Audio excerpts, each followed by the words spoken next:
দর্শক সবাইকে আমন্ত্রণ জানাচ্ছি নিউজ 24 এর নিয়মিত আয়োজন নিউজরুম সংলাপ অনুষ্ঠানে। আপনারা জানেন যে এই অনুষ্ঠানের মাধ্যমে আমরা দিনের গুরুত্বপূর্ণ ঘটনা নিয়ে আলাপ আলোচনা করে থাকি। একই সঙ্গে এই আলোচনায় উঠে আসে সাম্প্রতিক সময়ের বিভিন্ন গুরুত্বপূর্ণ ইস্যু। আমরা আজকে তিনজন অতিথিকে আমন্ত্রণ জানিয়েছি, তাদের সঙ্গে শুরুতেই আপনাদের সঙ্গে পরিচয় করে দিই। আমার ডান পাশে রয়েছেন আলম রায়হান, বিশেষ প্রতিনিধি আমাদের অর্থনীতি। মাঝখানে রয়েছেন জাহেদুল হাসান পিন্টু, সম্পাদক ডিবিসি নিউজ, এবং সর্বডানে রয়েছেন মোস্তফা ফিরোজ, বার্তা প্রধান বাংলা ভিশন। আপনাদের তিনজনকে স্বাগত জানাচ্ছি নিউজ 24 এর আয়োজনে। শুরুতে আমরা প্রধান খবরগুলো দেখে এসে আলোচনা শুরু করতে চাই। দর্শক, শুরুতে নিউজ 24 এর প্রধান খবরগুলোতে চোখ বুলিয়ে আসতে চাই। বিমানবন্দরে পুলিশ চেকপোস্টে বোমা বিস্ফোরণে যুবক নিহত, আত্মঘাতী হামলা নয় জানালেন ডিএমপি কমিশনার। বাংলাদেশ ব্যাংকে তদন্ত কমিটি, পড়ে গেছে জিএম ও এপিএস এর কক্ষ, রহস্যজনক বলছে বিএনপি। প্রধানমন্ত্রীর হাত ধরেই তিস্তা চুক্তি বলছে আওয়ামী লীগ, প্রতিবেশী দেশের সাথে সামরিক চুক্তি চায় না বিএনপি। কুমিল্লায় শেষ মুহূর্তের প্রচারণায় ব্যস্ত প্রার্থীরা, সাতকুর নির্বাচনী ইশতেহার ঘোষণা, আধুনিক শহর গড়ার প্রত্যয় সীমার। ডাম্বুলায় কাল প্রথম ওয়ানডেতে মুখোমুখি হচ্ছে বাংলাদেশ শ্রীলঙ্কা, জয়ের প্রত্যাশা টাইগারদের। দর্শক, অন্যান্য গণমাধ্যমের শিরোনামগুলোতেও আমরা দেখে আসতে চাই কোন কোন ঘটনাকে তারা প্রধান খবরে করেছে। বাংলাদেশ ব্যাংক নয়, লোকমুখে খবর পেয়ে আগুন নেভাতে ছুটে যায় ফায়ার সার্ভিস, সামান্য ক্ষতি হয়েছে বলছে কর্তৃপক্ষ। খুবই মিনিমাম হয়েছে ক্ষয়ক্ষতিটা, জিএম সাহেবের চেম্বারটা আর হলো আপনার পাশে পিএস সাহেবেরটা, এই দুটোই। শেখ হাসিনার হাত ধরেই তিস্তা চুক্তি আশা কাদেরের। মংলা চুক্তি যার হাতে হয়েছে, তিস্তা চুক্তিও তিনি করবেন। প্রতিরক্ষা চুক্তির বিষয়ে রিজভির হুঁশিয়ারি। এটা আমরা অন্য দেশকে এটা জানাতে দিব না, অন্য দেশকে এখানে অন্তর্ভুক্ত হতে দেব না।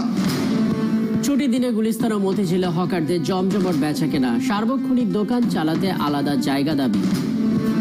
আমাদের যেগুলো কর্তা, যেগুলো পুনর্বাসন ছাড়া তো আসলে করাটা উচিত না। ছবি তুলে কাট করে ঠিকানা নিয়ে ওটা সিটি কর্পোরেশনের একটা চার্ট করে দেব। ময়মনসিংহে ট্রাক উল্টে প্রাণ হারালো 10 জন, নিহতদের মধ্যে একই পরিবারের 5 জন, চালকের বিরুদ্ধে অভিযোগ। 2 জন আছে অর্ধেক সিমেন্টের বস্তার নিচে, এটাই আমরা টাইনা বার করছি। সামনে পিছে কোনো ব্যারিকেড দেয় নাই।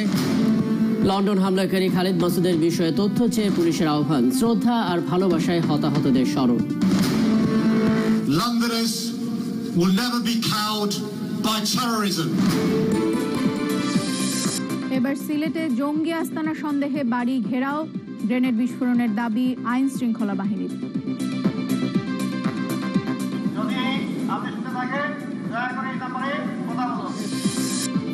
বৈদ্যুতিক শর্ট সার্কিট থেকেই বাংলাদেশ ব্যাংকে আগুনের সূত্রপাত, ধারণা তদন্ত কমিটির, ক্ষয়ক্ষতি নেই জানালেন ডেপুটি গভর্নর।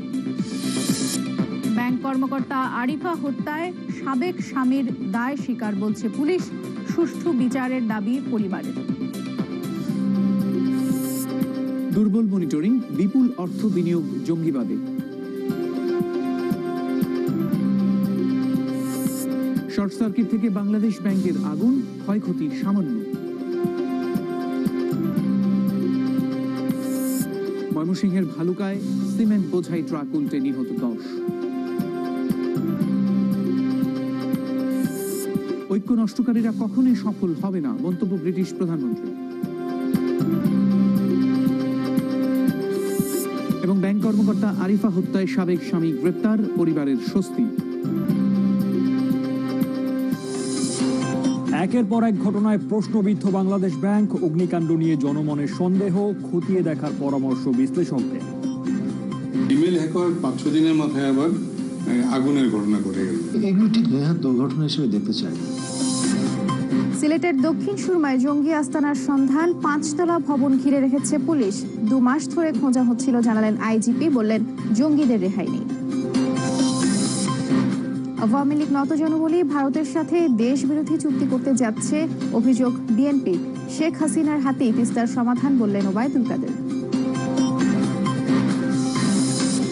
কুমিল্লা শহরে জলাবদ্ধতা নিরসন, সড়ক সংস্কার সহ 27 দফার ইশতেহার বিএনপির সাতপুর।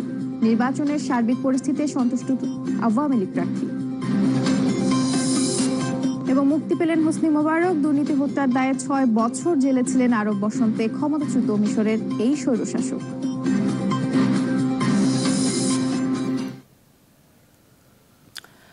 দর্শক, আজও আসলে সিলেটে জঙ্গি আস্তানার সন্ধান মিলেছে, সেখানে অভিযানের প্রস্তুতি নিচ্ছে আইনশৃঙ্খলা রক্ষাকারী বাহিনী। একই সঙ্গে সন্ধ্যার পর আসলে 8:45টার দিকে বিমানবন্দর মোড়ে যে পুলিশ চেকপোস্ট রয়েছে সেখানে আত্মঘাতী বোমা হামলা হয়েছে, যেমনটা আইনশৃঙ্খলা রক্ষাকারী বাহিনীর পক্ষ থেকে বলা হচ্ছে। আইএস সেই ঘটনার দায় স্বীকার করেছে, যদিও ডিএমপি কমিশনার বলেছেন এটি হামলা নয়।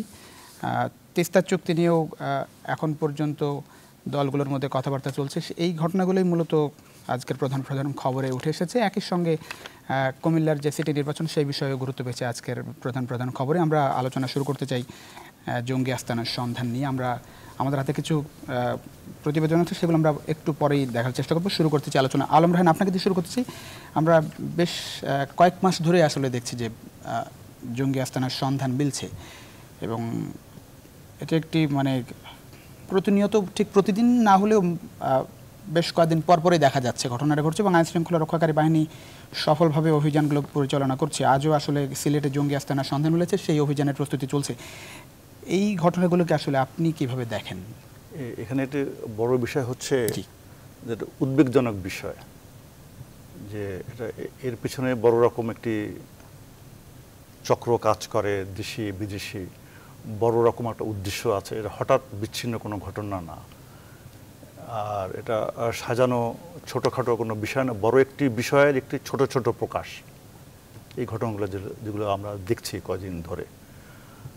আর আরেকটি বিষয় হচ্ছে যে এরা, এই হামলাকারীরা তার চূড়ান্ত লক্ষ্যে পৌঁছবার আগেই কিন্তু চিহ্নিত হচ্ছে, আইনশৃঙ্খলা বাহিনী তাদেরকে কন্ট্রোল নিতে পারছে, অথবা তার জীবনটি যাচ্ছে। এটা একটি স্বস্তির দিক, কিন্তু অস্বস্তির দিক হচ্ছে যে প্রতিনিয়ত এটা তো চলছে, এবং এর পিছনে এরা আর কত আছে, কত চলবে, প্ল্যান পরিকল্পনা কোথায় গিয়ে শেষ হবে, সেটি কিন্তু চিন্তা করা খুব কঠিন একটি বিষয়। কল্পনায় ভয়ঙ্কর একটা বিষয় পিছনে আছে কিনা আমরা জানি না তো। আর আরেকটি বিষয়, আমি আইনশৃঙ্খলা বাহিনীর অনেক যে সাফল্য আছে এইসব বিষয় দেখেন, যে বাড়ির ভিতরে আগে থেকে ঘেরাও তার আক্রমণ করার আগে, এটা একটু খুবই একটা স্বস্তির একটা দিক। জানানো হচ্ছে আত্মসমর্পণের জন্য। কিন্তু একটি বিষয় আমি বুঝি না, এখান থেকে এরা কি সোয়াদ যেতে, ঢাকা থেকে গেল বা যেখান থেকে গেল, এরা কি কচ্ছপের পিঠে করে যাচ্ছে কিনা, এটা আমার একটা বিরক্তির একটা দিক। যে এত বড় একটা ঘটনা, সেখানে ঘেরাও হলো, বাড়ি ঘিরে রেখেছে পুলিশ, এবং ভিতর থেকে গ্রেনেড চার্জ করা হয়েছে, একটা উদ্বেগজনক পরিস্থিতি, শ্বাসরুদ্ধকর একটা পরিস্থিতি।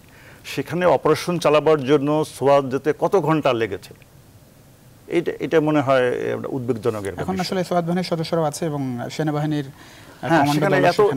আপনি চিন্তা করেন এত সময় কেন লাগবে, কেন দ্রুত যাবে না? এখানে সিলেট কোথায়, যেখান থেকেই যাক, যদি রাজধানী থেকেই যায়, ঢাকা থেকে বা আশেপাশে কোথাও থেকে, এত সময় লাগলো কেন, এত সময় লাগে কেন? আমি একটু জাহিদুল হাসান পিন্টু আপনার কাছে আসতে চাই। আমরা সন্ধ্যার পরের ঘটনা, 8:45টার দিকে বিমানবন্দর যে গোলচত্বর, সেখানে যে পুলিশ চেকপোস্ট রয়েছে, সেখানে একজন হামলাকারী নিহত হয়েছেন। যদিও ডিএমপি কমিশনার বলেছেন যে এটি ঠিক হামলা নয়। আসলে বাংলাদেশ এই জঙ্গিবাদের জায়গাটাই কোন দিকে যাচ্ছে মনে করেন? না, এগুলো আরও কিছু ঘটবে, এ নিয়ে আতঙ্কের খবর হলো। এগুলোর মধ্যে আমাদের বসবাস করতে হবে, এটা স্বীকার করে নিতে হবে। এটা একদিনে আপনি শেষ করতে পারবেন না যে জায়গায় আসছেন। কারণ এই দেশে জঙ্গিবাদ সৃষ্টির কিছু কিছু উপাদান তো বিদ্যমান, নয়তো এগুলো হচ্ছে কেন? আর একদিন দুদিনে তো এগুলো তো গত 20-25 বছর ধরেই দেখছি, এক এক ফর্মে আসতেছে। এখন সুইসাইডাল অ্যাটাকে আসছে, সাম্প্রতিক সময়ে কি এটা বেড়ে গেছে মনে করেন? এখন যেহেতু সুইসাইডাল অ্যাটাক নিচ্ছে, এটা ওয়ার্ল্ড ওয়াইডই বেড়েছে। আপনি যদি দেখেন যে 2016-এর হিসাব যদি নেন, সুইসাইড অ্যাটাক আপনার সারা বিশ্বে 30% বেড়েছে 2015 থেকে। এর মধ্যে আপনার 70% অ্যাটাক করেছে আইএস। এখন আইএসের ফলোয়ার তো আমাদের এখানে তো এরাও ওই ফলো করছে ওই দিক থেকে, ওই তাদের গুরুরা যা করে। তারপরে আপনার মিডল ইস্টে তাদের স্থান বা জায়গা সংকুচিত হয়ে আসছে। আস্তে আস্তে তাদের ওই কি বলে ল্যান্ড তারা হারাচ্ছে। এখন তাদেরও আপনার মরিয়া হয়ে ওঠা ছাড়ার কোনো উপায় নেই, সেইটারও একটা ইম্প্যাক্ট এখানে আছে। তারা অলরেডি তো আহ্বান জানিয়ে দিয়েছে আপনার এখানে, সেইটা ঠিক অ্যাজ ইট ইজ হবে এমন কোনো কারণ নাই, কারণ এক একটা ল্যান্ডে এক এক রকম পরিবেশ, এক একটা প্রেক্ষাপট থাকে। তো আমাদের এই সোকল্ড আইএস এরা তো অতটা অর্গানাইজড বা অতটা ডেভুটেডও না।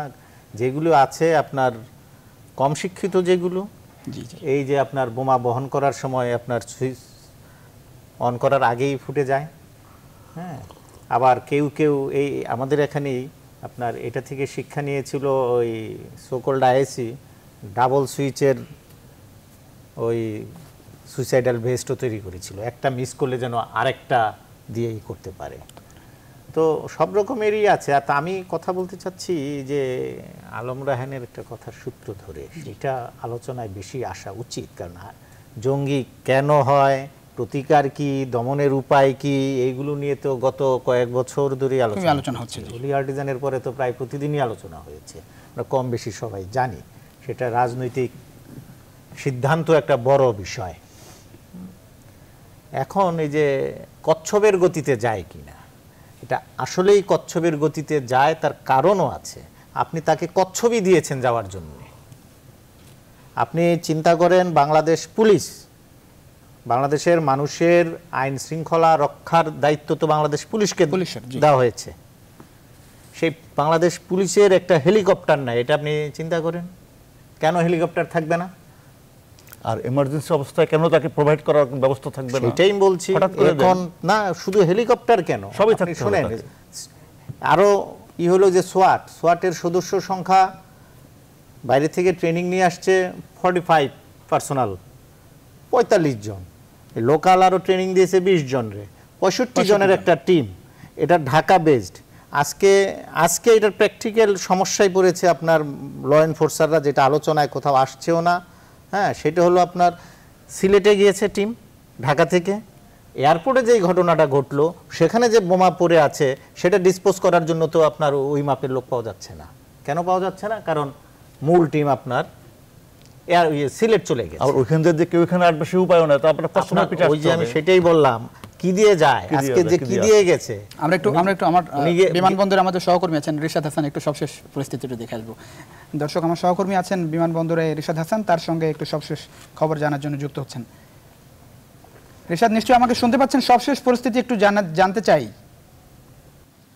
ধন্যবাদ প্লাবন। আমি এই মুহূর্তে, আপনি জানেন যে আসলে শাহজালাল আন্তর্জাতিক বিমানবন্দরের ঠিক উল্টো পাশে আজ সন্ধ্যা 7:20 থেকে 7:45-এর মধ্যে কিন্তু একটি বোমা বিস্ফোরণ ঘটে এবং সেখানে কিন্তু যে ঘটনাটি ঘটেছে যে যিনি বোমা বহন করছিলেন তিনি কিন্তু নিহত হয়েছেন। এবং আপনি জানেন যে আসলে এই নিহতের ঘটনাকে কিন্তু আসলে আত্মঘাতী হামলা বলা যাচ্ছে না, কারণ তিনি বোমাটি বহন করছিলেন এবং বহন করে আসলে ঠিক কোথায় সেটি আসলে বিস্ফোরণ ঘটানোর কথা ছিল বা কি পরিকল্পনা ছিল সে সম্পর্কে একেবারে নিশ্চিত না হওয়া গেলেও এখনো পর্যন্ত আমরা যতদূর জানতে পেরেছি যে তার বয়স আনুমানিক 30 এবং তার পরনে ছিল জিন্স প্যান্ট এবং একই সাথে তিনি কিন্তু একটি ফুল হাতা শার্ট পরিহিত ছিলেন এবং তিনি পেটে করে বোমা বেঁধে বহন করছিলেন বলে ধারণা করা হচ্ছে, পুলিশ জানিয়েছে।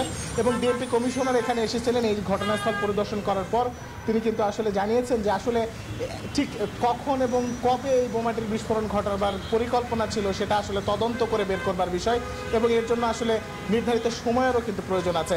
এবং একই সাথে প্লাবন, আপনাকে জানিয়ে রাখতে চাই যে এই পুরো ঘটনাটি কিন্তু আসলে আজ সন্ধ্যা 7:20 থেকে 8:45-এর ভিতরে, অর্থাৎ 7:20 থেকে 7:45-র মধ্যেকার ঘটনা এবং এরপর থেকে কিন্তু এই পুরো এলাকায় কিন্তু জোরদার করা হয়েছে নিশ্চিদ্র নিরাপত্তা। আপনি যদি দেখেন যে আসলে ঘটনাস্থলের দিকে যদি আমরা একটু দেখাতে চাই যে আসলে ঠিক কি অবস্থা এই মুহূর্তে সেই জায়গাটিকে একেবারে ঘিরে ফেলা হয়েছে। ঠিক ঘেরার যে আপনি ছাউনিটি দেখতে পাচ্ছেন, ছাউনির মাঝখানের অংশটিতে কিন্তু আসলে এই বোমাটির বিস্ফোরণ ঘটেছে বলে আমরা যতদূর জেনেছি।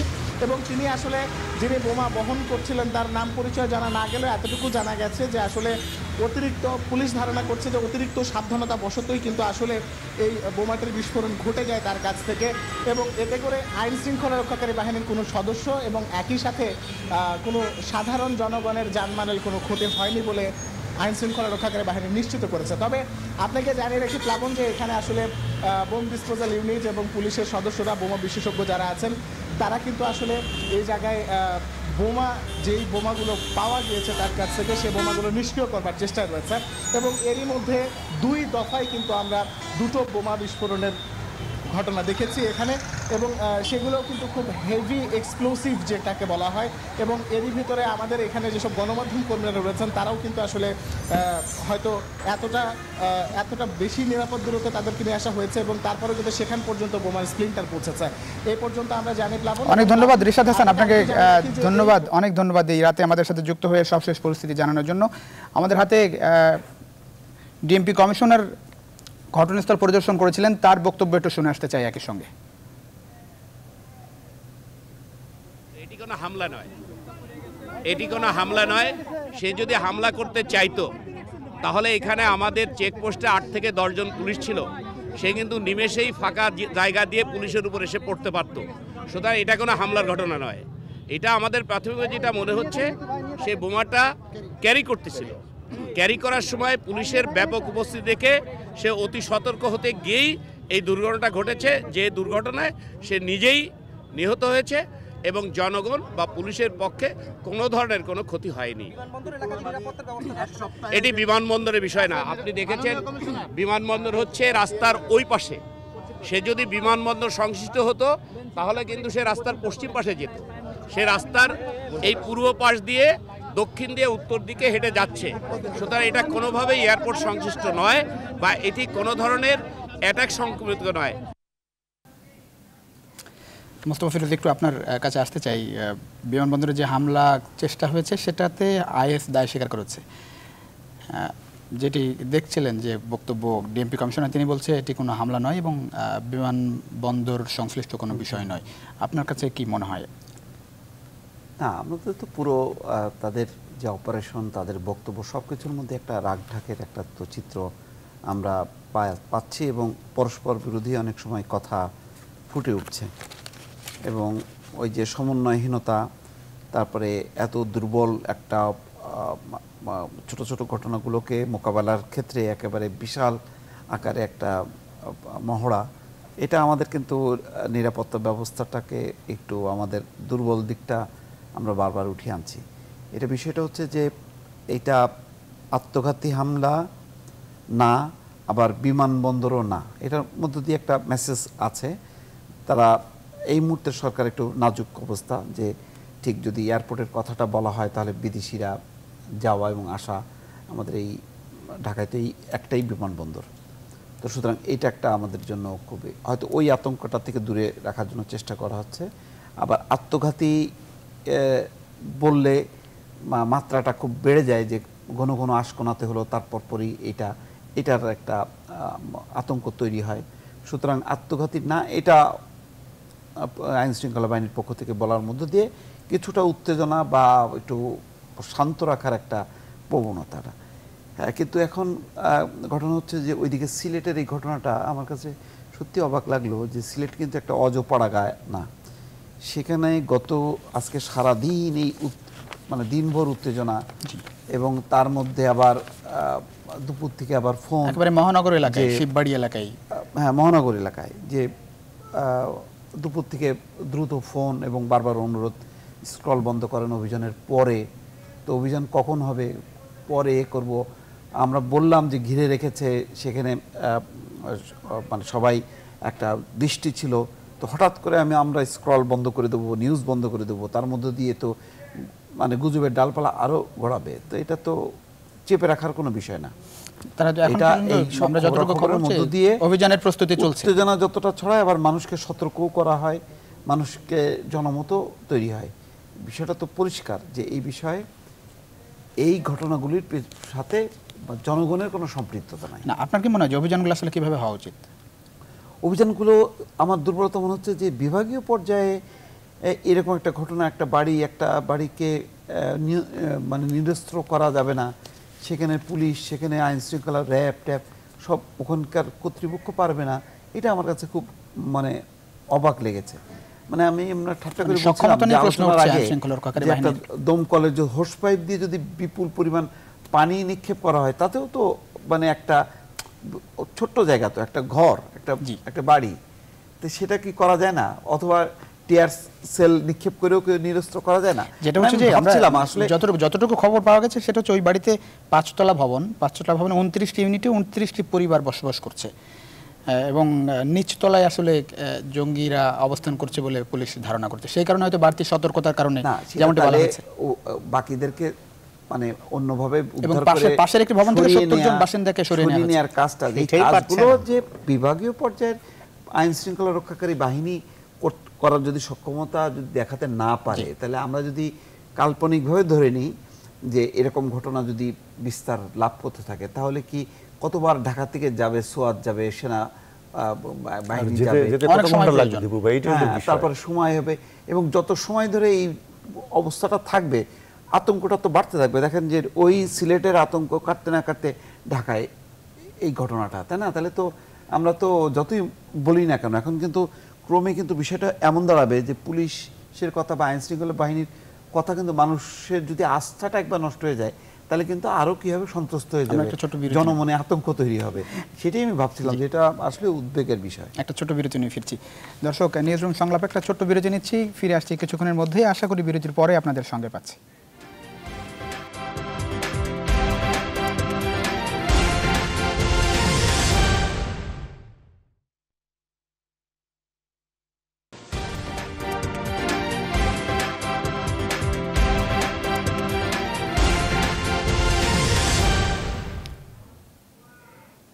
দর্শক, আবারও স্বাগত নিউজরুম সংলাপ অনুষ্ঠান। আমরা কথা বলছিলাম জঙ্গিবাদ নিয়ে, বিভিন্ন জঙ্গি অভিযান, জঙ্গি হামলা নিয়ে আমরা কথা বলছিলাম। মোস্তফা ফিরোজ, যে জায়গা থেকে শেষ করছিলেন, মানে আপনি তো আইন শৃঙ্খলা রক্ষাকারী বাহিনীর এসব অভিযান পরিচালনার সময় সক্ষমতা নিয়ে কথা বলছিলেন, একটু জানতে চাই আসলে। এটাই উদ্বেগের বিষয়, কারণ এই যে সিলেটের মতন একটা শহরে যদি ওই সিলেটের আইন শৃঙ্খলা কর্তৃপক্ষ বা তারা যদি এই নিরস্ত্র না করতে পারে, এত বড় একটা বিভাগীয় শহর, এরকম আরও অনেক বিভাগীয় শহর আছে, এটা তো স্বয়ংসম্পূর্ণ হতে হবে। তাহলে এই যে পিন্টু যেটা বলছিলাম, আমি একমত যে পুলিশকে সেইভাবে যদি সক্ষম করে গড়ে তুলতে না পারি, এই 25 জন 65 জনের হিসাবটাও তো আমি জানি না।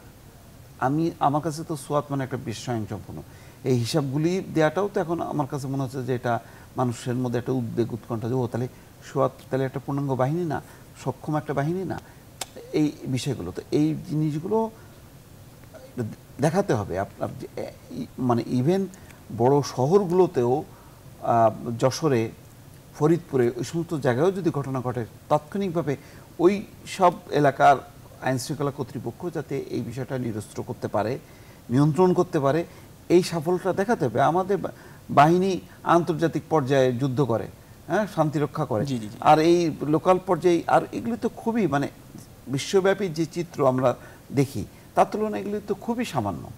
তো এই সামান্যগুলোতে তো এত সমন্বয়হীনতা, এত উদ্বেগ উৎকণ্ঠার মধ্যে থাকার তো কোনো ব্যাপার নেই, বরং এগুলোকে কঠোর হস্তে ইতিমধ্যে কিছু অপারেশনের মধ্যে দিয়ে এটা মানুষের মধ্যে কিন্তু আস্থা চলে এসছে, যেটা হলি আর্টিজানের পরে বেশ কিছু অপারেশনের মধ্য দিয়ে। তো সুতরাং এই বিষয়গুলিও কিন্তু খুব দক্ষতার সাথে কার্যকরভাবে সিলেটে ঢাকার থেকে যে নিরস্ত্র করতে হবে, এই পরিস্থিতির জন্য আমাদেরকে ভবিষ্যতে না শুনতে হয়। এই বিষয়টা কিন্তু সতর্ক, সজাগ এবং সক্ষমতা গড়ে তোলার প্রচেষ্টা কিন্তু এখন থেকে গড়ে তুলতে হবে। তবে শুরুতে আমি আবার একটু মানে অপ্রাসঙ্গিকভাবে প্রশ্ন করেননি, কিন্তু আমি একটু একটা বিষয় তুলে আনতে চাই যে আজকে শ্রদ্ধা আমরা জানাই যে 25শে মার্চ আপনার এই প্রসঙ্গে আসবো, গণহত্যা দিবস, আমরা শ্রদ্ধা জানাচ্ছি। আমার বক্তব্যের শুরুতে এটা হওয়া উচিত ছিল, অনুষ্ঠানের শুরুতেই। ধন্যবাদ। জাহিদুল হাসান পিন্টু, আমরা যে বিষয় আপনি আসলে কিভাবে দেখেন এই যে সক্ষমতার জায়গাটাই, আসলে কি সক্ষমতা বাড়ছে না? মানে যেমনটা সরকারের পক্ষ থেকে বলা হয় যে জঙ্গিবাদ নির্মূলের জায়গাটাই সরকার একেবারে জিরো টলারেন্স, সেই জায়গাটাই সক্ষমতা বাড়ানোর জায়গাটাই কি আসলে কোনো কাজ হচ্ছে না? না, যে গতিতে হচ্ছে সেটা বাড়ছে বলা যাবে না। আমি যে আপনাকে যে হিসাবটা দিলাম, মাত্র 65 জনের একটা টিম সারা বাংলাদেশের জন্য, কিন্তু যে দিবুভাই যে বলছেন যে জেলা পর্যায়ে, ডিভিশনাল পর্যায়ে যাওয়ার ক্ষমতা হয় নাই, আপনার শুধু ঢাকা বেসড এই টিমটা, হ্যাঁ, এই সোয়াত এখন কাউন্টার টেরোরিজম ইউনিটের আন্ডারে চলে এসছে। কাউন্টার টেরোরিজম ইউনিটটাও কিন্তু আপনার ঢাকা বেসড। এই যে সিলেটে সে যাচ্ছে, ঢাকা থেকে তার যেতে হচ্ছে, অ্যাট এ টাইম আপনি যদি চিন্তা করেন, আজকে ঢাকায় একটা হয়েছে, সিলেটে একটা হয়েছে। ঢাকার বোম ডিসপোজগুলি যে আপনার করেসপন্ডেন্ট যেটা সাংবাদিক যেটা বললেন যে কিছুক্ষণ আগে শুনছেন, মানে 5 ঘন্টা পরে, কেন আপনার ওই ম্যান পাওয়ার ক্রাইসিস, কারণ টিম তো ওখানে চলে গেছে। এখন টিম যে ওখানে গেছিল যে ওই যেটা বলছেন কচ্ছপের গতি, মাইক্রোবাসে করে, তো কেন সোয়াত ভ্যান থাকতে পারে না? আমি বলছি এখানে যে খুব বেশি খরচের তো বিষয় না। একটা এই যেটা শুরুতে বললাম, আপনার 2টা হেলিকপ্টার থাকলে কি সমস্যা? আপনি ঢাকা থেকে সিলেট আপনার হেলিকপ্টারে করে চলে যাবেন। আর যেখানে ক্রাইসিসটা এত বড়, সে আপনি যেটা বলছেন অন্য ফোর্স থেকে নেওয়া, হ্যাঁ, তো সেইটাও তো আপনার একটা ওই যেটা বললেন কোঅর্ডিনেশনের বিষয়, অন্য ফোর্স থেকে আনা মানে তো অন্য ফোর্স নিজেই চলে যাবে। হ্যাঁ, তো এই জায়গায় ইনভেস্টমেন্টের একটা জরুরি দরকার। আমি যতই মুখে বলি যে আমি এটা নির্মূল করব, হ্যাঁ, একটা পলিটিক্যাল উইল থাকবে বা রাজনৈতিকভাবে একটা নিয়ন্ত্রণের বিষয় থাকবে, আর একটা তো প্রশাসনিক মেজারটা তো অ্যাট এ টাইম আপনাকে নিতে হবে এবং এটা কন্টিনিউয়াস আপনার চলতে হবে সারা দেশে। কারণ আজকে যদি দিনাজপুরে ঘটে, একই সঙ্গে যদি সীতাকুণ্ডেও ঘটে, আপনি এই ঢাকার সোয়াদ দিয়ে আপনি সীতাকুণ্ডে পাঠাবেন না দিনাজপুরে পাঠাবেন, এই সিদ্ধান্তগুলো নেওয়ার আমি মনে হয় রাজনৈতিক দলগুলো বা যারা ক্ষমতায়, সরকার বা আমলাতন্ত্র, এই জায়গায় আমলাতন্ত্র একটা বড় ফ্যাক্টর। কারণ এই ফাইল চালাচালি করতে করতে বছরের বছর চলে যায়। কিছু কিছু ক্ষেত্রে আপনার এই ফাইল টাইলের দরকার নাই, এই জায়গায় ইন্ডিমিটি দেওয়া উচিত যে ইনস্ট্যান্স তুমি এই ইকুইপমেন্টস কিনো, হ্যাঁ, পরেরটা পাওয়ারে আপনারা করেছেন না, ইন্ডিমিটি দিয়েছেন না, ওইরকম দেন আপনি যে না ঠিক আছে আমার এই পুলিশের এটা এখন আমার জাতীয় সমস্যা, এই সমস্যা মেটানোর জন্য আমার এই সোয়াত বলেন, কাউন্টার টেরোরিজম ইউনিট বলেন, এর আমার ম্যান পাওয়ারও দরকার, এর আমার ইকুইপ করা দরকার, সেটা হেলিকপ্টার হোক, রকেট হোক, যা লাগুক। আমার তো সক্ষমতা নেই তা না, আমি তো 2-4টা হেলিকপ্টার কিনে দেওয়ার মতো ক্ষমতা বাংলাদেশ সরকারের আছে। তো সেই জায়গায় আমি বলছি এটার ম্যান পাওয়ারও বাড়াতে হবে। ম্যান পাওয়ার আপনি একদিনে বাড়াতে পারবেন না, আপনার ট্রেনিং দিয়ে নিয়ে আসতে পারবেন, কিন্তু শুরুটা তো করতে হবে। সেই শুরু আর পাশাপাশি এই যে এইসব কেনাকাটার বিষয় তো বেশি দিনের বিষয় হওয়ার কথা না, সিদ্ধান্তটা আসলে দরকার। সেই সিদ্ধান্তটাই বললাম আজকে সোয়াতের কেন আপনার এই লক্কর মাইক্রোবাসে করে সিলেট পৌঁছাতে হবে। আসবো আমরা আবার একটু আলমরান আপনার কাছে আসবো, আমরা একটু আবার রিশাদ হাসানের কাছে যেতে হচ্ছে। রিশাদ হাসান, সবশেষ খবর জানতে চাই, নতুন কোনো তথ্য আছে কিনা আসলে বিমানবন্দরে যে হামলার চেষ্টা হয়েছে সেই জায়গায় আপনি আছেন, সবশেষ তথ্য জানতে চাই আপনার কাছ থেকে আবারও। অন্ধকার আচ্ছন্ন হওয়ার একটা মূল কারণ হচ্ছে এখানে হেভি এক্সপ্লোসিভ কিছুক্ষণ পর পরে বিস্ফোরণ ঘটানো হচ্ছে, অর্থাৎ বোমা নিষ্ক্রিয় করা হচ্ছে। পরপর আমরা থেমে দফায় দফায় 3টি বোমার নিষ্ক্রিয় করার শব্দ শুনতে পেয়েছি এবং কিছুটা অনেকটা চোখেও দেখতে পেয়েছি। এবং আপনি জানেন যে আজকে প্লাবন, যে আজকে সন্ধ্যা ঠিক 7:20 থেকে শুরু করে 7:45-এর মধ্যে কিন্তু আসলে একটি বোমার বিস্ফোরণ ঘটে এবং সেই বোমা বহনকারী কিন্তু তাতে নিহত হন এবং বোমার স্প্লিন্টারে তার শরীর ক্ষত বিক্ষত হয়ে যায়। প্লাবন, আপনি জানেন যে আসলে এখানে তারপর পরে এসেছিলেন র্যাবের মহাপরিচালক বেনজির আহমেদ এবং তারপর পরে এসেছিলেন ডিএমপি কমিশনার সাংবাদিকদের সাথে কথা বলেছেন। সাংবাদিকদের তিনি জানিয়েছেন যে আসলে হতে পারে যে আসলে এটি আত্মঘাতী হামলা নয়, তবে তিনি বোমাটি অবশ্যই বহন করছিলেন এবং বহন করতে সময় আসলে অতিরিক্ত সাবধানতা অবলম্বন করতে যেই কিন্তু আসলে মূল যে বিস্ফোরণের ঘটনা সেটি ঘটেছে। এটাকে আসলে আত্মঘাতী হামলা বলে বলা যাবে না, এমনটি জানিয়েছেন তিনি। এবং প্লাবন, আপনাকে এরই সাথে আরও একটা কথা জানিয়ে রাখি যে আসলে এখানে একেবারে নিরাপত্তা ব্যবস্থা নিশ্চিত করা হয়েছে এবং একই সাথে এই এয়ারপোর্ট উল্টো পাশে যে এয়ারপোর্ট রয়েছে সেখানে যেন জনসাধারণ মানুষ নির্বিঘ্নে চলাচল করতে পারে এবং বিনা আতঙ্কে তারা চলাচল করতে পারে, এর জন্য কিন্তু নিশ্চিত নিরাপত্তা ব্যবস্থা নিশ্চিত করা হয়েছে। এবং একই সাথে কিন্তু আপনি দেখতে পাচ্ছেন যে আমার পেছনে গাড়িগুলোও কিন্তু চলছে, অর্থাৎ এই রাস্তাও কিন্তু এই ঘটনাকে কেন্দ্র করে বন্ধ নেই। এবং ডিএমপি কমিশনার একই সাথে সারা দেশের মানুষকে এই বিষয়ে আতঙ্কিত না হবার আহ্বান জানিয়েছেন। এবং আপনাকে আরও একটি কথা জানিয়ে রাখি যে আসলে এই পুরো ঘটনায় কিন্তু আসলে আইন শৃঙ্খলা রক্ষাকারী বাহিনী এবং র্যাব সদস্যরা কিন্তু এই পুরো ঘটনার পর থেকে কিন্তু এই জায়গায় মোতায়েন রয়েছে এবং তারপর থেকে আপনি দেখতে পাচ্ছেন যে আসলে আমার ঠিক পেছনে, অর্থাৎ যানবাহনের কারণে যতদূর দেখা যায় আমরা ততদূর আপনাদেরকে দেখানোর চেষ্টা করছি। যেহেতু এখানে bomb disposal unit bomb dispose করার চেষ্টা করছে, সেহেতু আপনি জানেন যে আসলে নিরাপদ দূরত্বে গণমাধ্যম কর্মীদেরকে নিয়ে আসা হয়েছে এবং একই সাথে যে আলোর ব্যবহারটাও কিন্তু কিছুটা নিষেধাজ্ঞা আনা হয়েছে, কারণ হেভি এক্সপ্লোসিভের ক্ষেত্রে আসলে আলোর ব্যবহারটা এক্ষেত্রে কিছুটা কম করা শ্রেয়। এবং একই সাথে আপনাকে জানিয়ে রাখি যে পরপর 3টা বিস্ফোরণ হয়েছে এখানে এবং সর্বশেষ বিস্ফোরণটি হয়েছে 12:22 এবং ঠিক সে সময় আসলে গণমাধ্যম কর্মীদেরকে এখান থেকে আরও পেছনে অর্থাৎ রাস্তার অপর প্রান্তে নিয়ে যাওয়া হয়েছে। এবং প্লাবন, আপনি জানেন যে আসলে এই ঘটনার জন্য যেহেতু এই রোডে অনেক বেশি গাড়ি ঘোড়া চলাচল করে এবং এই এত গাড়ি চলাচল করবার কারণে কিন্তু আসলে পুরোটা জায়গায় কিন্তু কিছুক্ষণ পরপরই যখন bomb disposal unit bomb dispose করছে ঠিক সেই সময়টাই কিন্তু আসলে তাদেরকে সিগন্যালে রেখে নিরাপদ দূরত্বে রেখে কিন্তু এই বিস্ফোরণগুলো ঘটানো হচ্ছে। এবং একই সাথে আপনাকে জানিয়ে রাখি প্লাবন, যে এই বোম ডিসপোজাল ইউনিট যে বোম ডিসপোজ করছেন সেক্ষেত্রে কিন্তু আসলে 3 জন পুলিশ সদস্য আহত হয়েছেন, যার মধ্যে একজন স্প্লিন্টারের আঘাতে এবং বাকি 2 জন কিন্তু কাঁচ ভেঙে পড়ার কারণে তারা 2 জন আহত হয়েছেন এবং তাদেরকে খুব জলদি হয়তো নিকটস্থ মেডিকেল হাসপাতালে নেওয়ার কথা রয়েছে। এবং একই সাথে জানিয়ে রাখি যে আসলে যিনি বোমাটি বহন করছিলেন আজকে, তার বয়স আনুমানিক 30, তার পরিহিত ছিল জিন্সের প্যান্ট এবং ফুল হাতা শার্ট এবং একই সাথে তিনি ট্রাভেল ব্যাগ এবং ট্রলি ক্যারি করছিলেন এবং তিনি এই new airport road police box সেটি সামনে দিয়ে যাওয়ার সময় কিন্তু আসলে এই ঘটনা ঘটে এবং ঘটনাস্থলকে কিন্তু ক্রাইম সিন ইউনিট পুরোটা ঢেকে দিয়েছে এবং ক্রাইম সিন ইউনিটের গাড়ি এসেছিল এখানে এবং তারা আলামত সংগ্রহ কাজ করেছে এবং একই সাথে কিছুক্ষণ আগেও কিন্তু প্রায় আধা ঘন্টা আগে কিন্তু সেখানে যোগ দিয়েছে fire service and civil defence. এবং একটু আসতে চাই আপনার কাছে যে কিছু কোনো ঘটনা ঘটলে দেখা যাচ্ছে যে আইএস দায় স্বীকার করছে, সম্পৃক্ততা আসলেই কতটা আছে এই বিষয় নিয়ে আইন শৃঙ্খলা রক্ষাকারী বাহিনী? এখানে একটা বিষয় আছে, আইএস প্রসঙ্গে যাওয়ার আগে পিন্টু ভাই তার গবেষণা এবং দীর্ঘ পর্যালোচনার আলোকে শুরুতে যে কথা বলছিলেন, আপনার রিশাদ কিন্তু সেই কথাই কিন্তু এখন জানালেন আমাদের, উদ্বেগজনক একটা বিষয়। এখন চিন্তা করেন বোমার বিস্ফোরণ ঘটানোর জায়গাটা 12টার পরপর কি এক ভয়ঙ্কর একটা অবস্থা, যেটা পিন্টু ভাই কিন্তু আগেই তার গবেষণা ধারণা থেকে তিনি ইঙ্গিত করছিলেন, সেইটা কিন্তু আমরা এখন দেখলাম কত বড় উদ্বেগজনক বিষয়। দীপু ভাই বলতেছিলেন যে সব বিষয়টা রাগ ঢাক আছে। উদ্বেগজনক বলছেন কেন?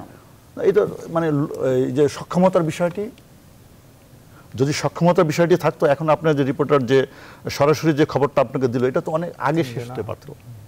এখানে সক্ষমতার বিষয় আছে, ম্যান পাওয়ারের বিষয় আছে, প্ল্যানিং এর বিষয় আছে এবং রাগ ঢাকের বিষয় আছে। আমার মনে হয় এখানে এটা অনেক অনেক অনেক পরে আসলে পরে এবং এখানে যে শাক দিয়ে মাছ ঢাকার যে একটা প্রবাদ, সেটা সম্ভবত মানে এখানে বেশি ব্যবহৃত হচ্ছে, মানে সেই ধারণাটি এখানে কার্যকর। আপনি দেখেন কমিশনের সঙ্গে আমি কিন্তু একমত, পুলিশ কমিশনারের সঙ্গে, যে এটা ছিল না ওটা ছিল না। আচ্ছা ভালো কোনো উনি ওই যে লোকটি কি করছিল আমরা আসার ধারণা থেকে ধরে নেই যে না তার কোনো হামলার কোনো উদ্দেশ্য ছিল না বা ওইটা না, সে বোমা নিয়ে যাচ্ছিল কোথায়? তাবলিগে না কোনো ইবাদত করার জন্য, না ঘরে লুকিয়ে রাখার জন্য? নিশ্চয়ই তার একটা উদ্দেশ্য ছিল, যেহেতু বের হচ্ছে বোমাটি তার সঙ্গে। এখানে নিশ্চয়ই বোমাটি কেউ তৈরি করেছে, বোমাটি কেউ তাকে বহন করার দায়িত্ব দিয়েছে, নিশ্চয়ই বোমাটি কোথাও বিস্ফোরণ ঘটাবার দায়িত্ব তার, লক্ষ্য তার ছিল। হামলা হয়নি বলে তো খুশি হওয়ার কিছু নাই তো। এটা কেন? তো এই যে রাগঢাক, আবার মানে কমিশনার বলছেন যে বিমানবন্দর এখানে বিস্ফোরণ হয়েছে এখানে, তো এটা মানে লেমানের মতো কথা যদি একজন দায়িত্বশীল কর্মকর্তা বলেন, অথচ দেখেন এই কমিশনারের কিন্তু অনেক সাফল্য আছে। এটা আমি খুবই উদ্বেগজনক, আমি কিন্তু খুবই মানে চিন্তিত বিষয়টা নিয়ে। সব মিলিয়ে মানে ভাবমূর্তির জায়গাটা, ভাবমূর্তি তো পরে আপনি দেখেন এফোর্টটা কই। আপনি যারা বোমা বিস্ফোরণ করে, লন্ডনে কালকে না ভাবমূর্তির বিষয় না, আমি উদ্বেগের বিষয়টা দেখতে চাই। এখানে বাণিজ্যতার বিষয় না, কিন্তু এখানে উদ্বেগের বিষয়টা এটা বাড়তেই থাকবে। এটা তো বিচ্ছিন্ন কোনো ঘটনা না, এটা 2 জন যে মারা গেছে বা মারা যাবে 5 জন 10 জন 300 জন, এটা মানে ওই যে নগরীর কাক গোনার মতো তো গোনা যাবে না, কিন্তু পিছনে তো একটা বড় উদ্দেশ্য আছে। তা এই পিছনের বড় উদ্দেশ্য মোকাবেলা করার জন্য এপাশে এটা কি এফোর্টটা কি?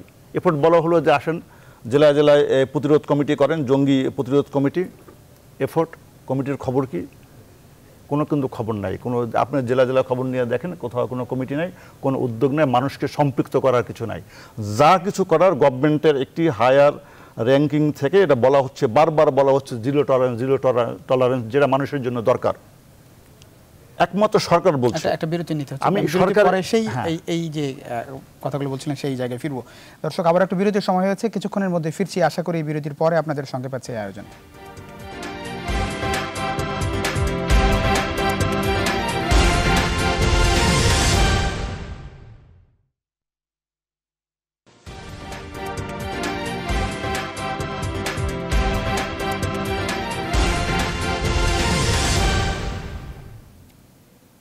দর্শক আবারও স্বাগত জানাচ্ছি নিউজরুম সংলাপে।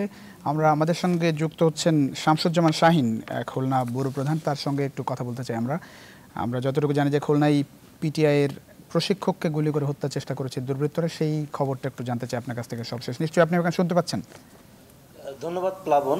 আপনি ঠিকই বলছেন যে খুলনা প্রাইমারি টিচার্স ট্রেনিং ইনস্টিটিউটের প্রশিক্ষক মাহবুব মোস্তফা আঙ্গুরকে দুর্বৃত্তরা হত্যার উদ্দেশ্যে গুলি করে আহত করেছে। শুক্রবার দুপুরে জুমার নামাজ শেষে তিনি বাসায় ফেরার পথে দুই মোটরসাইকেল আরোহী পেছন দিক থেকে তাকে গুলি করে। এই গুলিটি তার কোমরের নিচে মাংসে বিদ্ধ হয় এবং দ্রুত স্থানীয় লোকজন তাকে খুলনা মেডিকেল কলেজ হাসপাতালে নিয়ে যায় এবং বর্তমানে সেখানে নিবিড় পর্যবেক্ষণ বিভাগে চিকিৎসা দেওয়া হচ্ছে। আমার কথা হয়েছে খুলনা মেডিকেল কলেজের সহকারী রেজিস্ট্রার ডক্টর মনোয়ার ইসলামের সঙ্গে। তিনি জানিয়েছেন যে গুলিটি মাহবুবের কোমরের বাম পাশে বিদ্ধ হয় এবং ক্ষতস্থান থেকে প্রচুর রক্তক্ষরণ হয়েছে। গুলি বের করার জন্য তার দেহে অস্ত্রোপচার করার প্রস্তুতি নেওয়া হয়েছে। গুলিবিদ্ধ মাহবুব মোস্তফা প্রায় 4 বছর ধরে খুলনায় পিটিআইতে কর্মরত আছেন প্রশিক্ষক হিসেবে। কিছুক্ষণ আগে আমার খুলনা সদর থানার ওসি শফিকুল ইসলামের সঙ্গে কথা হয়েছে। তিনি জানিয়েছেন যে ঘটনার সাথে জড়িত থাকার অভিযোগে রাত 10টার দিকে খুলনা পিটিআইয়ের যে সুপার আছেন আব্দুল সালাম শিকদারকে সহ আরও 2 জনকে আটক করা হয়েছে এবং তাদের থানায় রেখে জিজ্ঞাসাবাদ করা হচ্ছে। এই ঘটনায় একটি মামলাও দায়ের করা হয়েছে। আমার এই আহত মাহবুবের পরিবারের সঙ্গে কথা হয়েছে। তার পরিবারের দাবি যে পিটিআইয়ের যে সুপার আছেন আব্দুল সালাম, যাকে কিছুক্ষণ আগে গ্রেপ্তার করা হয়েছে, তার নানা অনিয়ম এবং আর্থিক দুর্নীতির বিরুদ্ধে সোচ্চার ছিলেন মাহবুব, যে কারণে তাকে বিভিন্ন সময় হুমকি ধমকি দেওয়া হয়েছে এবং হত্যার হুমকি দেওয়া হয়েছে এবং চলতি মাসের শুরুর দিকে তাকে জয়পুরহাটে বদলি করান এই আব্দুল সালাম। এর বাইরে আরেকটি গুরুত্বপূর্ণ খবর হয়েছে যে সেটি আপনি জানেন যে খুলনায় পুলিশের মহাপরিদর্শক আইজিপি কেএম শহীদুল হক এসেছিলেন এবং তিনি সেখানে বলেছেন যে কোনোভাবেই বাংলার মাটিতে জঙ্গিদের আস্তানা গড়তে দেওয়া যাবে না এবং যেখানেই পুলিশ আস্তানা জঙ্গি আস্তানা পাওয়া যাবে সেখানেই অভিযান চালানো হবে। বাংলার জনগণ জঙ্গি তৎপরতা মেনে নেবে না। তিনি আজকে গেল শুক্রবার দুপুরে। অনেক ধন্যবাদ শামসুজ্জামান শাহিন। আমাদের হাতে সময় কম, আমরা একটু আলোচনা করতে চাই এই বিষয় নিয়ে।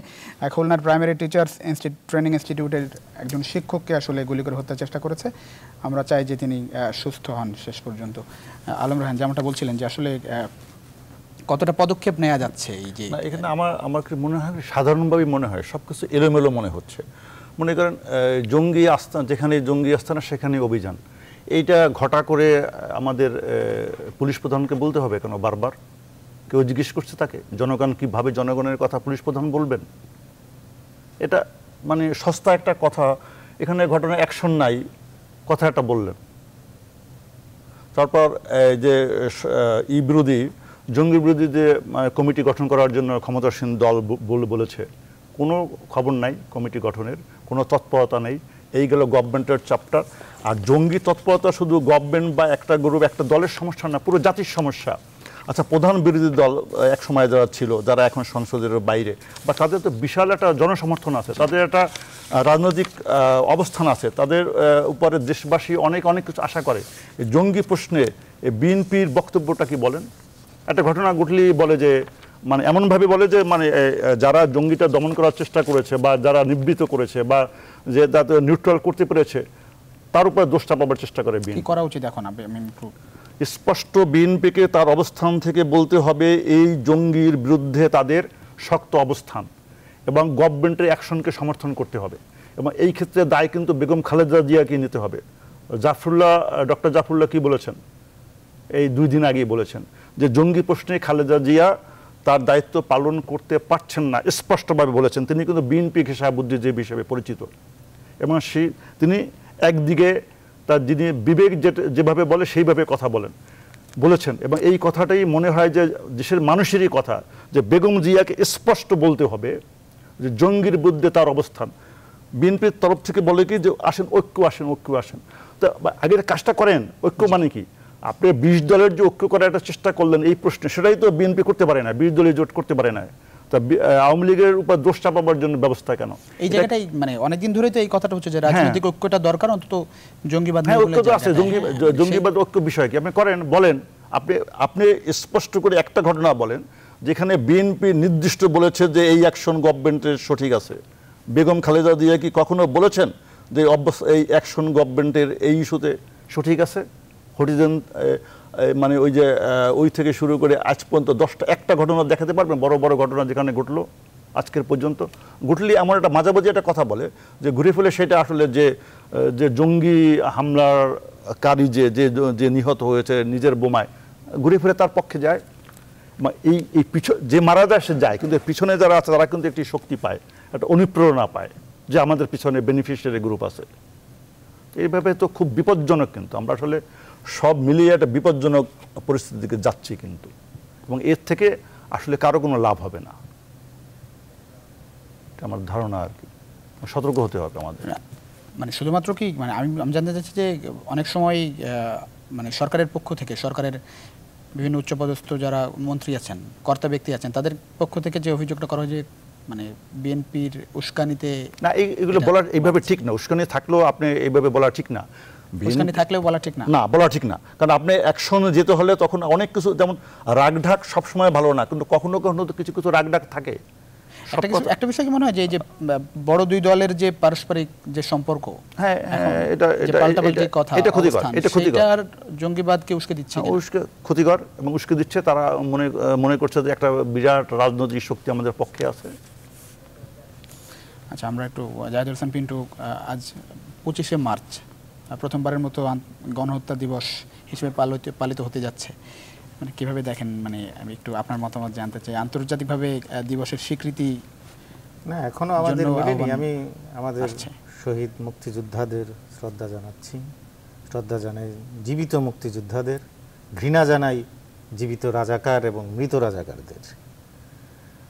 তো আজকের যে গণহত্যা দিবস, সেটা তো এই প্রথম আপনার কিছুদিন আগে সংসদ প্রস্তাব পাশ করলো, মন্ত্রিসভা এরপরে অ্যাপ্রুভ করলো।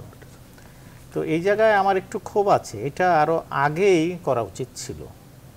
বাংলাদেশের এত বড় গণহত্যা, এই গণহত্যা আন্তর্জাতিকভাবে আমরা এখনো স্বীকৃতি আদায় করতে পারিনি। এখন একটা জিনিস মনে রাখতে হবে, আন্তর্জাতিক বিশ্ব, আন্তর্জাতিক মহল স্বেচ্ছায় কোনোদিন এগিয়ে আসবে না, যেহেতু তার কোনো স্বার্থ নাই। আন্তর্জাতিক মহলের স্বার্থ ছাড়া সে আগাবে না। তো আমাদেরই উদ্যোগটা নিতে হবে। তো দেরিতে হলেও এই উদ্যোগটা নিয়েছে, সরকারকে এই জায়গায় সাধুবাদ দিতে হয়। আর একটা বিষয়, এটা ধরেন আমার মনে হয় কাল থেকেই সরকার এই ক্যাম্পেইন চালাবে। একটা সুযোগ আছে, এই এপ্রিলের ফার্স্ট উইকে বোধহয় ইন্টার পার্লামেন্টারি ইউনিয়নের যে আপনার সম্মেলন, যেটা 166টা দেশের সংসদ সদস্যদের যে সংগঠন, তাদের সবগুলো দেশের সংসদ সদস্য বা জনপ্রতিনিধিরা বাংলাদেশে আসবেন, সেখানে এই দাবিটা উত্থাপন হতে পারে। এই নভেম্বরে আবার আপনার এই যে কমনওয়েলথ পার্লামেন্ট অ্যাসোসিয়েশন, যেটার স্পিকার প্রেসিডেন্ট চেয়ারপারসন আমাদের স্পিকার, আইপিওর প্রেসিডেন্টও কিন্তু আমাদের বাংলাদেশের সংসদ সদস্য আপনার সাবের হোসেন চৌধুরী। এই দুটো সম্মেলনকেও কাজে লাগাতে পারে, কারণ ক্যাম্পেইনটা তো এইভাবে করতে হবে। তারপরে সারা বিশ্বে আপনি আমাদের যে মিশনগুলো আছে এই ক্যাম্পেইনটা চালানো উচিত। আপনার মনে রাখা উচিত যে এই যে 21শে ফেব্রুয়ারি যে আমরা আন্তর্জাতিক মাতৃভাষা দিবস করলাম, সে কিন্তু 3 জন মানুষ কানাডায় এখন একজন বেঁচে আছেন, হ্যাঁ, তারা শুরুতে এই উদ্যোগটা নিয়ে সারা বিশ্বে, তারপরে সরকার সেটা অ্যাডপ্ট করে নিয়েছে। তার এটা তো যেহেতু সরকারই শুরু করেছে, আমার মনে হয় সরকারিভাবে এটা সারা বিশ্বে যত দ্রুত সম্ভব প্রচার যত বেশি করা যায় করে এরপরে সমর্থন আদায়ের চেষ্টাটা একেবারে শেষ। আমরা একটু মোস্তফা ফিরোজ আপনার মতামত জানতে চাই। না, এটা তো একটা দেরিতে হলেও, যে পিন্টু ঠিকই বলেছে যে দেরিতে, যতটুকু জানি যে মুক্তিযুদ্ধ মন্ত্রণালয়ের পক্ষ থেকে আন্তর্জাতিক স্বীকৃতির জন্য জাতিসংঘের কাছে এই মাসেই আবেদন করা হবে। না, এটা মিনিস্ট্রির ব্যাপার না, এটা এখন পর্যন্ত জাতিসংঘ এত বড় ফোরাম, এটা বাংলাদেশের পক্ষ থেকে, রাষ্ট্রের পক্ষ থেকে একটা আনুষ্ঠানিক হবে। হয়তো কি ফরম্যাটে করবে সেটা হয়তো একটা প্রস্তাবনা সরকারের কাছে দেবে মিনিস্ট্রি, কিন্তু এটা রাষ্ট্রের পক্ষ থেকেই এটা মানে তৎপরতা চালাতে হবে। নানান দিকের বিভিন্ন মহলের বিভিন্ন কনফারেন্স, আন্তর্জাতিক ফোরাম, অন্যান্য বন্ধু রাষ্ট্রগুলোকে কাছে এই বার্তাটা আমাদের এম্বাসির মধ্য দিয়ে বা কূটনৈতিক মহল থেকে পৌঁছে দিতে হবে। তার মধ্য দিয়ে এটা এই অবস্থানটা হয়তো, আমি আশাবাদী যে এটার একটা হয়তো স্বীকৃতি একটা আমরা শেষ পর্যন্ত হয়তো পাবো। তবে এই ক্ষেত্রে অবশ্যই একটা বাধা তো আছেই। আবার পাকিস্তানের যে বলয় আছে, সেই বলয় দিয়ে সেটা কে তারা করবে। কারণ হলো এই স্বীকৃতিটা মানে হচ্ছে এটা কিন্তু এক ধরনের পাকিস্তানের আর এক ধরনের একটা ডিফিট। তো সুতরাং এটা তো তারা জানে, বরং জানে বলেই কিন্তু তারা নানান রকম প্রচেষ্টা চালাচ্ছে। কিছুদিন আগে একটা বই প্রকাশ, যেটা আমাদের মুক্তিযুদ্ধের ইতিহাসকে বিকৃতি করার জন্য তারা আমাদের দূতাবাসকে চাপ দিচ্ছে যে এই বইটা যেন তারা সরকারের কাছে পাঠায়। তো এই ধরনের একটা চলবে।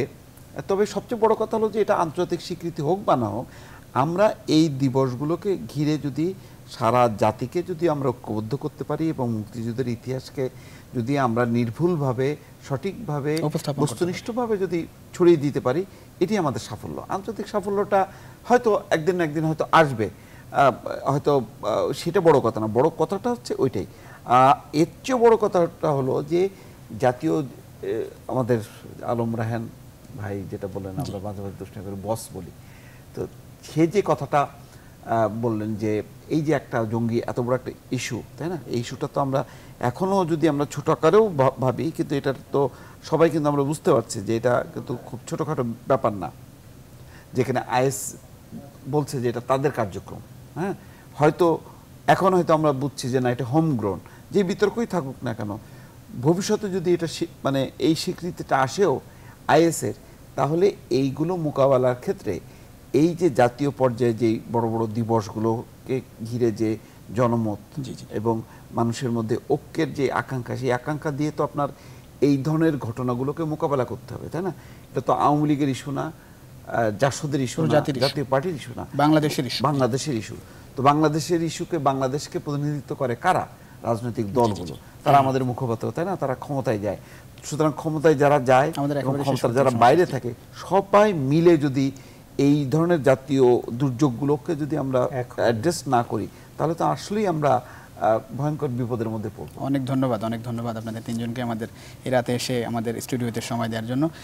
দর্শক, আমরাও চাই যে জঙ্গিবাদ নির্মূলের জায়গাটায় সরকার যথাযথ পদক্ষেপ নেবেন, যে বিষয়গুলো নিয়ে গণমাধ্যমে যে বিষয়গুলো আলোচনা হচ্ছে এবং সাধারণ মানুষ যেমনটা চায় যে নিরাপদে সবাই বসবাস করবেন। আর আজ 25শে মার্চ প্রথমবারের মতো জাতীয় গণহত্যা দিবস হিসেবে পালন হতে যাচ্ছে। মুক্তিযুদ্ধে সকল শহীদদের প্রতি শ্রদ্ধা জানিয়ে শেষ করছি আজকের নিউজরুম সংলাপ। সবাই ভালো থাকবেন, সুস্থ থাকবেন। শুভরাত্রি।